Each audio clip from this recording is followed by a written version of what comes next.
हाल ही में हीरानगर थाना क्षेत्र में एक विकलांग दलित के साथ मारपीट की घटना सामने आई थी, जिसकी शिकायत पर 2 आरोपियों को पुलिस ने गिरफ्तार किया था। बता दें, आरोपियों ने बड़ी ही बेशर्मी से थाने में ही रील बनाकर वायरल की थी। इस पूरे मामले में सोमवार को दलित समाज ने मोर्चा खोलते हुए पुलिस कमिश्नर कार्यालय तक रैली निकाली और अपना ज्ञापन सौंपा। अखिल भारतीय बलाई महासंघ के राष्ट्रीय अध्यक्ष मनोज परमार ने बताया कि दबंग आरोपियों का खौफ इतना है कि पीड़ित परिवार इंदौर से चला गया है और आरोपियों पर मामूली धारा प्रकरण दर्ज किया गया है। प्रकरण दर्ज होने के बाद आरोपियों ने थाने पर ही बल्ले के साथ वीडियो बनाया। हालांकि बाद में उनका माफी मांगते हुए भी एक वीडियो सामने आया था, लेकिन इस पूरे मामले में पुलिस की काफी किरकिरी हुई। दलित समाज ने मांग की है कि आरोपियों पर सख्त से सख्त कार्यवाही हो और उनके मकान जमींदोज किए जाएं। द्वारा, गुंडों द्वारा, अत्याचारी द्वारा हमारे गुना जिले से आए हुए गरीब मजदूर जो यहाँ पर चाय का ठेला लगाते थे, उनके साथ छोटी से मामूली विवाद को लेकर बेरहमी से मारपीट की गई। मारपीट करने के बाद में मामूली धाराओं में पुलिस द्वारा केस दर्ज किया गया।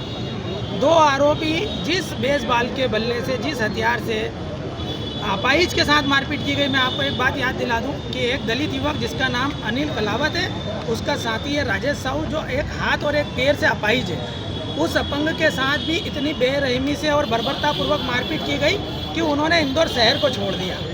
वर्तमान में पीड़ित परिवार इंदौर शहर को छोड़कर जा चुका है। उन लोगों का रक्षा करने वाला, सुरक्षा करने वाला कोई नहीं है, क्योंकि उनकी एक आस और एक उम्मीद थी पुलिस प्रशासन से। पुलिस के पास जाके उन्होंने बड़ी मिन्नतें करके एफआईआर दर्ज कराई और पुलिस प्रशासन की गिरफ्त में, उनके लाकअप में उन्होंने, आरोपियों ने बेसबॉल के बल्ले के साथ एक फिल्मी डायलॉग के साथ में उन्होंने रील बनाई। उस रील को आम लोगों में खौफ पैदा करने के लिए प्रसारित किया गया। तो आम जनमानस में गुंडों का खौफ बना रहे इसलिए किया, और पुलिस और कानून व्यवस्था उनके बाप की जागीर है, इसलिए उन्होंने ऐसी रील को वायरल किया। उसके दुष्परिणाम भी सामने आए हैं कि दलित पीड़ित परिवार आज इंदौर शहर छोड़ के जा चुका है। ऐसी स्थिति में कई आरोपी तो ऐसे होते हैं और कई फरियादी तो ऐसे होते हैं कि डर के मारे पुलिस तक पहुंच ही नहीं पाते हैं। आज देखो, हम सब आपके सामने, समग्र दलित समाज आया है किंतु पीड़ित नहीं आया है। उसके कारण ये है कि उनके मन में एक डर है, खौफ है। उनको ये मालूम है कि पुलिस कुछ नहीं कर सकती। पुलिस आरोपियों का संरक्षण कर रही है, आरोपियों की सुरक्षा कर रही है, ना कि गरीब पीड़ित और दलित परिवार की सुरक्षा कर रही है। इसलिए हम ये चाहते हैं कि जिन लोगों ने, जिन गुंडों ने, जिन आरोपियों ने यह कृत्य किया, उनके ऊपर एनओसी की कार्रवाई हो, उनके मकानों को जमींदोज किया जाए,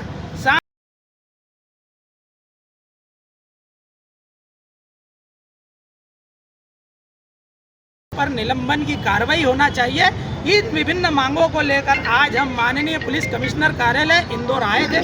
समस्त अनुसूचित जाति वर्ग, वाल्मीकि समाज, रविदास समाज, आदिवासी समाज, भलाई समाज, सभी लोगों का जनमानस यहाँ पर उमड़ा है।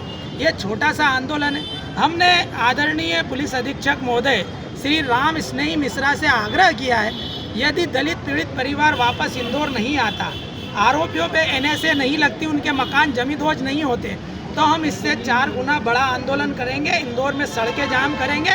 इससे अच्छा है कि कानून का सम्मान करें हम, और आप कानून की मर्यादा में रखते हुए आरोपियों पर एनएसए की कार्रवाई करें और पीड़ित परिवार को इंदौर लाकर वापस से गुजर बसर करने के लिए, 2 जून की रोटी कमाने के लिए सुरक्षा और संरक्षण प्रदान करें। बलाई समाज के पदाधिकारी मनोज परमार और उनके साथी धारानों के द्वारा एक ज्ञापन दिया गया है। हीरानगर में 2-3 दिवस पहले एक SC/ST का प्रकरण पंजीबद्ध हुआ था।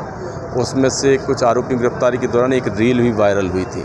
उसके बाद ही पुलिस के द्वारा वैधानिक कार्रवाइयाँ की गई हैं। कुछ अन्य तथ्यों के बारे में ज्ञापन में उल्लेख किया गया है। उन सारे तथ्यों को विवेचना में शामिल किया जाएगा और जो विधिसम्मत कार्रवाई होगी उसके मुताबिक कार्रवाई की जाएगी।